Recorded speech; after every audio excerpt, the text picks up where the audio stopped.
Yes uncle. எனக்கு recording வந்துருச்சு. Sharing okay okay sharing வரல அங்கிள். ஸ்கிரீன் ஷேரிங் வரல. Okay okay okay okay okay brother, நீங்க start பண்ணலாம்னு நினைக்கிறேன். 11 பேர் ஜாயின் பண்ணிட்டாங்க, ஒருத்தர் யாரும் ஜாயின் பண்ணல. ஓகே, 11 பேர் ஜாயின் பண்ணிட்டாங்க. Okay, thank you very much for joining. இன்னொரு ஃபியூ மினிட்ஸ்ல நான் முடிச்சிருவேன். நீ கொஞ்சம் நிதானமா பேசணுங்கிறதுக்காக தான் நான் உங்களை திரும்ப ஜாயின் பண்ண சொன்னேன். Right, okay. அப்போ ஆதாமுக்கு இந்த ஸ்திரீயின் வித்தை குறித்ததான விஷயம் எந்த அளவுக்கு டீட்டெயிலா தெரியும் தெரியாது. ஆனா இது நடக்கும் என்பதை வாக்குத்தத்தமாக தேவன் கொடுத்து விட்டார். ஆதாம் வந்து அதை மட்டும் நம்பினாலே ஆதாமுக்கு போதுமானதாக இருந்துச்சு. அப்ப அதுக்கப்புறம் அது அப்படியே ஆபேல் காயின் இவங்களுக்கு எல்லாம் அதை சொல்லியிருப்பாங்க. சோ இது வந்து அவங்க வந்து தொடர்ந்து அவங்க நம்பிக்கொண்டு இருக்கிற வரைக்கும் இந்த விசுவாசம் என்பது செயல்படும். ஒருவேளை நம்ம பாக்குற ஏனோக்கு கூட இவ்வளவுதான் தெரிந்திருப்பார். ஏன்னா அதுக்கப்புறம் தான் ஆபிரகாம்கிட்ட ஆண்டவர் பேசுறாரு. ஏனோக்கு தேவனோடு கூட சஞ்சரித்தபடினால ஒருவேளை தேவனும் அவரும் நிறைய காரியங்களை பேசி இருக்கலாம். நமக்கு அதை பத்தி எல்லாம் ரெக்கார்ட் பண்ணி தேவன் நமக்கு தரல. அதனால நம்ம அதை பத்தி கவலைப்பட வேண்டிய அவசியம் இல்லை. ஏதோ புக் ஆஃப் ஏனோக்குன்னு ஒண்ணு நெட்ல ஓடிட்டு இருக்குது, இன்டர்நெட்ல எல்லாம் பார்க்கலாம். தயவு செஞ்சு அதுக்கெல்லாம் நீங்க போகாதீங்க. ஏன்னு கேட்டாச்சுன்னா நம்முடைய கையில இருக்கிற வேதம் தான் நமக்கு தேவன் கொடுத்த வேதம். அதனால நிறைய பைபிள்ல இல்லாத புக்ஸ் எல்லாம் இருக்கு அப்படின்னு சொன்னாங்கன்னா அதை நம்ம வாசித்து நேரத்தை வீணாக்கி தேவையில்லாத குழப்பத்துக்குள்ள போகணும்னு அவசியம் இல்லை. அதனால அதை பத்தி நம்ம கவலைப்பட வேண்டாம். ரைட். இப்போ ஆபிரகாமுக்கு வந்தீங்கன்னா, ஆபிரகாமுக்கு ஆண்டவர் சில வாக்குத்தத்தங்களை கொடுக்கிறாரு. நீ வந்து நான் உன்னைய அனுப்புற தேசத்துக்கு நீ போ, நான் உன்னை பெரிய ஜாதி ஆக்குவேன் அப்படின்னு சொன்னாரு. சொல்லிட்டாரு, முடிஞ்சு போச்சு. he has to believe. உன் சந்ததியை நான் இந்த அளவுக்கு நான் மாத்துவேன் அப்படின்னு சொல்லி ஒரு ப்ராமிஸ் கொடுத்தாரு. அவர் விசுவாசிச்சாரு, முடிஞ்சு போச்சு. நீ உன் மகனை பலியிடணும்னு சொன்னாரு. அவன் விசுவாசத்தின் அடிப்படையில கீழ்ப்படிஞ்சான். அவனுடைய விசுவாசம் பூரணப்பட்டது அப்படின்னு நம்ம பாக்குறோம். அப்ப இங்க என்ன நடந்துச்சுன்னா, ஆபிரகாம் தேவனை யார் என்று அறிந்து அந்த தேவனுடைய வார்த்தைக்கு கீழ்ப்படிந்து வாக்கு தத்தத்தை பற்றி கொண்டிருந்தான். he trusted God and he trusted the promises. ரெண்டு விஷயம் தான். அப்ப அதுல நம்ம என்ன பாக்குறோம்னா, ஆபிரகாம் விசுவாசியாக இருந்தான். ஆபிரகாமுடைய வாழ்க்கையில வீழ்ச்சிகள்லாம் இருந்துச்சா, பாவம் எல்லாம் செஞ்சாரா, அதெல்லாம் நடந்துச்சு. ஆனால் தேவன் மேல் உள்ள விசுவாசத்தில் அவர் குறையவில்லை. அவருடைய கிரியைகள் ஸ்பெஷலா நம்ம என்ன கிரியை பாக்குறோம்னா, ஈசாக்கு அவர் பலிபீடத்துல வச்சார் இல்லையா, அங்க அவருடைய the highest point of his faith, அவருடைய விசுவாசத்தினுடைய உச்சக்கட்டத்தை அங்க பாக்குறோம். அவர் என்ன சொல்றாரு, மரித்தோரிலிருந்து தேவன் எழுப்ப வல்லவரா இருக்கிறார். அவர் இதுக்கு முன்னாடி யாரையும் பார்த்தது இல்ல. நம்ம வந்து மரித்தோர் எழுப்புற அற்புதங்கள் எல்லாம் பார்த்திருக்கோம். எலிசாவுடைய காலங்கள்ல, இயேசு கிறிஸ்துவனுடைய காலத்துல நம்ம பார்த்துருவோம். ஆனா ஆபிரகாம் யாரையும் அப்படி பார்க்கலாம். ஆனா அவரு விசுவாசம் எந்த அளவுக்கு போகுதுன்னா, மரித்தோரிலிருந்து இருந்து எழுப்ப வல்லவர் அப்படின்னு நினைச்சு அவர் இந்த பலிபீடத்துக்கு கொண்டு போறாரு. அது என்ன, மரணத்திலிருந்து அவனை பெற்றுக்கொண்டது போலவே அவர் பெற்றுக்கொண்டார் அப்படின்னு சொல்றாங்க.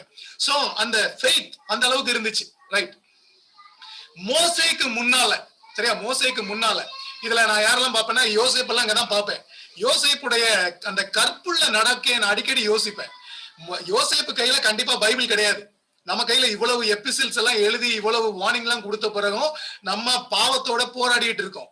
அங்க யோசேப்புடைய லைஃப பார்க்கும்போது, நான் தேவனுக்கு விரோதமாக பாவம் செய்வது எப்படி அப்படின்னு அவன் ஒரு கேள்வி கேட்கிறான். கையில ஸ்கிரிப்சரே கிடையாது, பைபிளே இல்ல, அப்போ நியாய பிரமாணமும் கிடையாது. மோசேதான் ஆதியாகமத்துல இருந்து உபாகமத்துக்கு எழுதினாருன்னு சொல்லி நம்ம நம்புறோம்.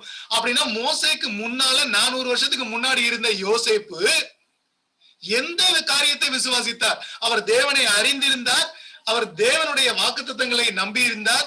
அதனால அவருக்கு வந்து அந்த ட்ரீம்ஸ் எல்லாமே அவர் கொடுத்த கம்யூனிகேஷன்ஸா இருக்கணும். அப்ப அவர் விசுவாசித்தார். அவர் தேவனுக்கு உண்மை உள்ளவராக தன்னுடைய கிரியைகளில் காண்பித்தார். அந்த பியூரிட்டி, அவருடைய செக்ஷுவல் பியூரிட்டி, அந்த லைஃப், அவருடைய லைஃப் லாங் பேஷன்ஸ், அந்த ஜெயில இருந்த பொறுமை, இதெல்லாம் என்ன காமிக்குது அப்படின்னு கேட்டாச்சுன்னா, அவர் தேவன் மேல வைத்திருந்த அந்த விசுவாசத்தை காட்டுகிறது. அப்போ மனிதனிடத்துல தேவன் என்ன எதிர்பார்த்தாருன்னா, உங்களுக்கு இதுவரைக்கும் நான் என்ன சொல்லிருக்கணும் அதுக்கு நீங்க கீழ்ப்படிஞ்சா போதும். அப்போ மோசைக்கு முன்னால் உள்ள மனிதர்கள் அதைத்தான் அவங்க எதிர்பார்த்தாங்க. அப்படின்னா மோசே கையில நியாய பிரமாணத்தை கொடுக்கும் போது, நியாய பிரமாணத்தின் வார்த்தைகளை நம்ம பாக்குறோம் வெளியே, அதனுடைய ஆவி, the spirit of law, அது வந்து விசுவாசம். அதைத்தான் இந்த இஸ்ரவேலர்கள் விட்டு விட்டார்கள். விசுவாசத்தை விட்டுவிட்டு நியாய பிரமாணத்தை கிரியா பிரமாணமாக கையில எடுத்துக்கிட்டு அதை ட்விஸ்ட் பண்ணிட்டாங்க. ஆனால் அந்த காலத்திலும் விசுவாசிக்கிறவர்கள் இருந்தார்கள். தாவீது ஒரு பெரிய எக்ஸாம்பிள். அவர் எவ்வளவு பெரிய விசுவாசி என்பதற்கு, நியாயப்பிரமாணத்தை வைத்திருந்த விசுவாசிகள்ல தாவீது ஒரு பெரிய விசுவாசி. தாவீது மட்டும் இல்ல, நிறைய பழைய ஏற்பாட்டு விசுவாசிகள் இவங்க எல்லாரும் என்ன பண்ணாங்க? இயேசுவைத்தான் விசுவாசித்தார்கள். எப்படி விசுவாசித்தார்கள் என்றால், ஸ்திரீயின் வித்து வருவார் என்று சொல்லி முன்னால நோக்கி பார்த்து வாக்குத்தத்தத்தை நம்பி தேவன் மேல் விசுவாசம் வைத்திருந்தார்கள். இதனால எங்க பாவம் மன்னிக்கப்படும், நாங்கள் தேவனோடு கூட நீதி உள்ளவர்களாக மாறுவோங்கிற விசுவாசம் இருந்துச்சு. அவர்கள் விசுவாசத்தினால மட்டும் பார்த்தாங்க இல்லையா அந்த அஸ்திபாரம் உள்ள நகரம். They were looking for heaven. பரலோகத்தை அவர்கள் எதிர்பார்த்தார்கள். எப்படி எதிர்பார்த்தாங்க? விசுவாசத்தினால எதிர்பார்த்தார்கள். நியாயப்பிரமாணத்தின் கிரியைகளிலே திருப்தி அடைந்தவர்கள், அவர்கள் ரட்சிப்பை பெறாதவர்கள். நியாயப்பிரமாணத்தின் கிரியைகளை விசுவாசத்தின் மூலமாக நிறைவேற்றினார்கள். விசுவாசிப்பதன் மூலமாக தேவனுக்கு பிரியமாக நடந்தவர்கள், அவர்கள் தேவனால் ரட்சிக்கப்பட்டார்கள். இத கொஞ்சம் அந்த இப்ப நான் சொன்னதுல ஏதாவது ஒரு இந்த நியாயப்பிரமாணத்தின் கிரியை விசுவாசம் இது குழம்புச்சுன்னா நான் பின்னால இதை எக்ஸ்பிளைன் பண்ணிடுறேன். ரைட். இன்னைக்கு நம்ம நிலைமை என்னன்னு கேட்டாச்சுன்னா, நம்ம வந்து ஜீசஸ் வந்ததுக்கு அப்புறம் நம்ம உள்ள வந்திருக்கிறோம்.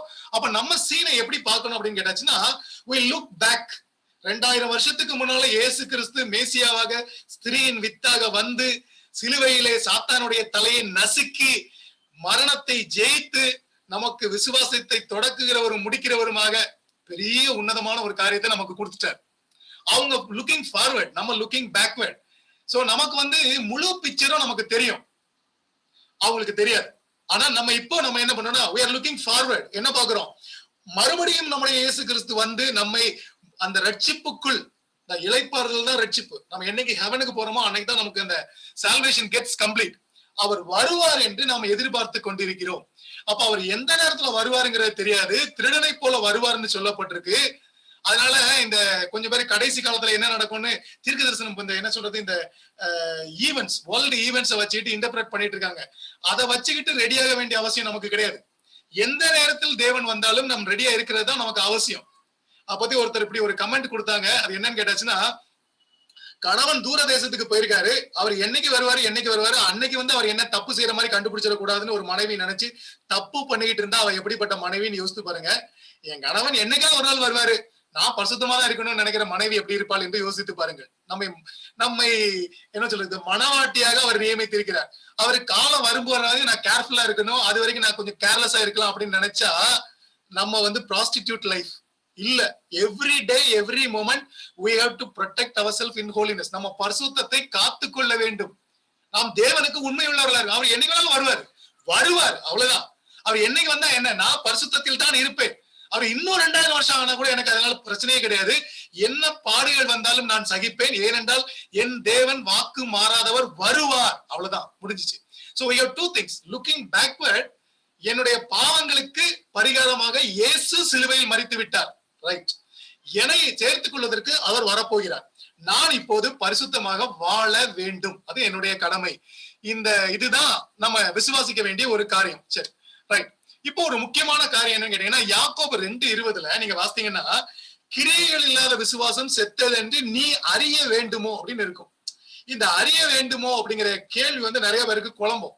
அந்த அறிய வேண்டுமோ அந்த வார்த்தையை வாசித்து பாருங்க. கிரியைகள் இல்லாத விசுவாசம் செத்தது என்று நீ அறிய வேண்டுமோ அப்படின்னு ஒரு கேள்வியை கேட்டுட்டு நிறுத்துறாரு. அப்படின்னா அவர் என்ன செய்யறாருன்னா, கிரியை இல்லாத விசுவாசம் செத்ததுன்னு உனக்கு ப்ரூஃப் வேணுமோ, நான் உனக்கு ப்ரூஃப் தாரேன் அப்படின்னு சொல்றாரு. நீங்க அந்த 21ஆவது வசனத்தை வாசித்து பாத்தீங்கன்னா, 21ஆவது வசனத்துல இருந்து ஆரம்பிச்சு அவர் ஆபிரகாமையும் ராகாபையும் அங்க எக்ஸாம்பிளா ப்ரூஃபா காமிக்கிறார். பாரு, அவங்களுடைய விசுவாசம் கிரியையோடு இணைந்திருந்தது என்று சொல்லி காட்டுகிறார். அப்போ கிரியை இல்லாத விசுவாசம் செத்தது. ஆபிரகாம் விசுவாசிகளுக்கு தகப்பன் சொல்றிய, அவர் கிரியை எப்படி இருந்துச்சுன்னு பாரு. ராகாப் வந்து வேசிதுன்னு சொல்றீங்களே, அவளுடைய கிரியை எப்படி இருந்துச்சுன்னு பாருங்க அப்படின்னு சொல்றாரு. இது யாக்கோபு 2 எக்ஸாம்பிள் காமிக்கிறார். இத நம்ம எபிரேயர் 11ஆவது அதிகாரத்துல நிறைய எக்ஸாம்பிள் பாக்குறோம். இவ்வளவுதான், வேற ஒண்ணும் இல்ல. இவர் சொல்ற காரியத்தை தான் அங்க எக்ஸாம்பிளா பார்க்க போறோம். அங்கேயும் எபிரேயர் 11 நம்ம படித்துக் கொண்டிருக்கிற பகுதியில என்ன பார்க்க போறோம்னா, விசுவாசம் கிரியைகளினாலே எப்படி காட்டப்பட்டது, இதுதான் அங்க நம்ம பார்க்க போற விஷயம். அப்ப நம்ம இதுல இருந்து என்ன கற்றுக்கொள்கிறோம் அப்படின்னு கேட்டீங்கன்னா, நம்முடைய விசுவாசம் கிரியைகளினாலே காட்டப்பட வேண்டும். அப்ப கிரியை இல்லாத விசுவாசம் செத்தது. அப்ப நமக்கு ரொம்ப ரொம்ப முக்கியம், விசுவாசம் கிரியையிலே காட்டப்பட வேண்டும். அந்த கிரியைக்கு பேரு இன்னொரு வகையில சொல்ல போனா பரிசுத்தம். இதான் பரிசுத்தம். பரிசுத்தம் இல்லாமல் தேவனை ஒருவனும் தரிசிக்க முடியாது. கிரியை இல்லாத விசுவாசம் செத்தது, பரிசுத்தம் இல்லாத விசுவாசம் செத்த விசுவாசம் அப்படின்னு நம்ம வந்து ஒரு முடிவுக்கு வரலாம். ரைட். நான் இப்போ இதான் என்னுடைய கடைசி ஸ்கிரீன் எடுத்துக்கோங்க. நான் இப்போ சொல்லிட்டு இருந்த ஒரு காரியத்தை பாத்தீங்க அப்படின்னு கேட்டீங்கன்னா, ரொம்ப சிம்பிளா இவ்வளவுதான் நான் சொன்னேன். என்ன சொல்றேன் அப்படின்னு கேட்டேன்னா, கிரியை இல்லாத விசுவாசம் செத்தது. ஏன்? அந்த அந்த விசுவாசத்துக்கு எந்த வேலையும் இல்லை அப்படின்னு நம்ம வந்து பார்க்கலாம். ரைட். அப்ப நம்ம என்ன பாக்குறோம் அப்படின்னு கேட்டாச்சுன்னா, இது அப்படியே நீங்க மாத்தி பாத்தீங்கன்னா, விசுவாசம் இல்லாம கிரியை செய்ய முடியுமா? பாருங்க, விசுவாசம் மட்டும் இருந்து கிரியை இல்லாம இருக்க முடியும். அதுக்கு பேரு செத்த விசுவாசம். அதுக்கு எக்ஸாம்பிள் வந்து பிசாசுகளும் விசுவாசித்து நடுங்குகிறது, ஆனா கிரியை செய்யாது. அது செத்த விசுவாசம். இதுக்கு அடுத்த ஸ்டெப்ல நீங்க பாத்தீங்கன்னா, விசுவாசிக்காமலே சில கிரியைகள் எல்லாம் செய்ய முடியும். ஒருவேளை அவிசுவாசிகள் என்று சொல்லி நம்ம சொல்றோம் இல்லையா, அவங்க நிறைய நல்ல காரியங்கள்லாம் செய்வாங்க. அது எதை சார்ந்தது அப்படின்னா, செல்ஃப் டிபெண்டன்ஸ், செல்ஃப் சென்டர்ட். சரியா? செல்ஃப் சென்டர்டா நீங்க எந்த நல்ல கிரியை செய்தாலும் அது தேவனுக்கு ஏற்றது அல்ல. அதுக்கு பேரு அநீதி, தேவனுக்கு பிரியம் இல்லாதது. அப்போ உங்க சுயத்தை சார்ந்து செய்யப்படுகிற கிரியைகள் தேவனுக்கு முன்னால் செல்லாது. அப்படின்னா விசுவாசம் இல்லாம நீங்க எல்லா கிரியையும் நீங்க செஞ்சு முடிச்சாலும் தேவனுக்கு அது அருவருப்பானது. அதனால நீங்க ரட்சிக்கப்பட முடியாது, நீதிமான் ஆக முடியாது. ஏன் அப்படின்னு கேட்டீங்கன்னா, அதான் காட்ஸ் ரூல். வேற ஒண்ணும் செய்ய முடியாது. அப்ப என்ன பண்ணணும் அப்படின்னு கேட்டீங்கன்னா, விசுவாசிச்சு அந்த விசுவாசத்தினுடைய விளைவாக நம்ம இந்த கிரியைகளை செய்யணும். தேவன் ஒருவர் உண்டு, அந்த தேவன் தம்மை தேடுகிறவர்களுக்கு பலன் அளிக்கிறார் என்று சொல்லி நான் உறுதியாக நம்புகிறபடியினாலே, அந்த தேவனை நான் அறிந்திருக்கிறபடியினாலே, அந்த தேவனுக்கு பிரியமாக நான் நடக்க வேண்டும் என்று சொல்வதனாலேயே நான் இதை செய்கிறபடியினாலே, என் தேவன் வரப்போகிறார் என்று நான் விசுவாசித்து ஆயத்தமாகிறதினாலே நான் நடந்து கொண்டிருக்கிற என்னுடைய வாழ்க்கை, அந்த வாழ்க்கை இருதயத்தை பார்த்து தேவன் ஏற்றுக்கொள்ளுவார். அப்ப கிரியை இல்லாத விசுவாசம் யூஸ்லெஸ், விசுவாசம் இல்லாத கிரியை கர்த்தருக்கு அருவருப்பானது. அப்ப விசுவாசத்துக்கு பின்னால வரக்கூடிய கிரியை இல்லைன்னா அது கனிகள் அப்படின்னு கூட நம்ம சொல்லலாம். அது மட்டும்தான் தேவனை மகிமைப்படுத்தும், அதைத்தான் தேவன் எதிர்பார்க்கிறார் என்று சொல்லி நம்ம இந்த காரியத்தை பார்க்கலாம். ஓகே, இப்போ நம்ம பார்த்ததுல இருந்து இந்த கடைசி ஸ்கிரீனை நீங்க பார்த்துட்டு இருந்தீங்கன்னா உங்களுக்கு ஒரு நல்ல விஷயம் புரிஞ்சிருக்கும். இந்த கிரியைக்கும் விசுவாசத்துக்கும் இடையில இருக்கிற ஒரு ரிலேஷன்ஷிப். கிரியை தேவனை பிரியப்படுத்தாது, விசுவாசம் தேவனை பிரியப்படுத்தும். ஆனால் விசுவாசம் கிரியை இல்லாம இருந்தா அது செத்தது. விசுவாசம் அன்பின் கிரியைகளோடு கூட வெளிப்படுமானால் அது தேவனுக்குரியது, நம்மை நீதிமானாக மாற்றும், நித்திய ஜீவனுக்குள் நம்மை கொண்டு வரும். இந்த காரியத்தை தான் நம்ம இந்த எபிரேயர் நிருபத்துல நம்ம படிக்கிறோம். அடுத்த ஸ்டடியில நம்ம தொடர்ந்து இதனுடைய வசனங்களை பார்க்கலாம். அடிப்படையான சில காரியங்களை இந்த ஒரு 3-4 ஸ்டடியில நம்ம விசுவாசத்தை குறித்து பார்த்து விட்டோம். தேவன் தொடர்ந்து நமக்கு இந்த காரியங்களை கற்றுத் தருவாராக. சோ இந்த பைபிள் ஸ்டடியை நான் இந்த இடத்துல முடித்துக் கொள்கிறேன். நம்ம ஜெபித்து முடித்து விடலாம். அங்கிள் கையில ஹேண்ட் ஓவர் பண்ணிடுறேன். நம்ம ஜெபம் செய்து இந்த கூடுகையை நிறைவு செய்யலாம். தொடர்ந்து நம்ம அடுத்த வெள்ளிக்கிழமை வந்து சகோதரன் பால் அகஸ்டின் நமக்கு தேவனுடைய செய்தியை கொண்டு வருவாங்க.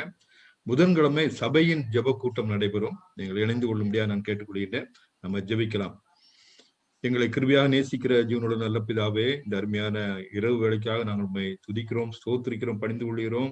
இந்த ஜூம் இணையத்தின் மூலமாக நாங்கள் இணைந்து தேவனுடைய வார்த்தைகளை கற்றுக்கொள்வதற்கு நீர் கொடுத்த பாக்கியமான மற்றும் ஒரு சந்தர்ப்பத்திற்காக நன்றியோடு உண்மை துதிக்கிறோம், ஸ்தோத்திரிக்கிறோம், பணிந்து கொள்கிறோம். தாவே, விசுவாசம் இல்லாமல் தேவனுக்கு பிரியமாக இருப்பது கூடாத காரியம் என்பதை நாங்கள் தெளிவாக கற்றுக்கொள்ள நீர் எங்களுக்கு கிருபை கொடுத்ததற்காக ஸ்தோத்திரம் செலுத்துகிறோம். பழைய ஏற்பாட்டு விசுவாசிகளிடத்திலே காணப்பட்ட அந்த விசுவாசம் கர்த்தாவே, ஸ்திரீயின் வித்தாக ஆண்டவராகிய இயேசு கிறிஸ்து வெளிப்படுவார். அந்த விசுவாசத்தை நாங்கள் நினைக்கிறோம். எங்களுக்கு கர்த்தாவே, ஸ்திரீயின் வித்தாக வெளிப்பட்ட ஆண்டவராகிய இயேசு கிறிஸ்துவை விசுவாசித்து ஏற்றுக்கொள்ளும்படியான ஒரு பாக்கியம் கிருவியாக பெற்றுக் கொண்டதற்காக நன்றியோடு உண்மை துதிக்கிறோம், ஸ்தோத்திரிக்கிறோம், பணிந்து கொள்கிறோம். கர்த்தாவே, கிரியை இல்லாத விசுவாசம் எங்களிலே இருக்குமானால் அது ஒன்றும் பிரயோஜனம் இல்லை.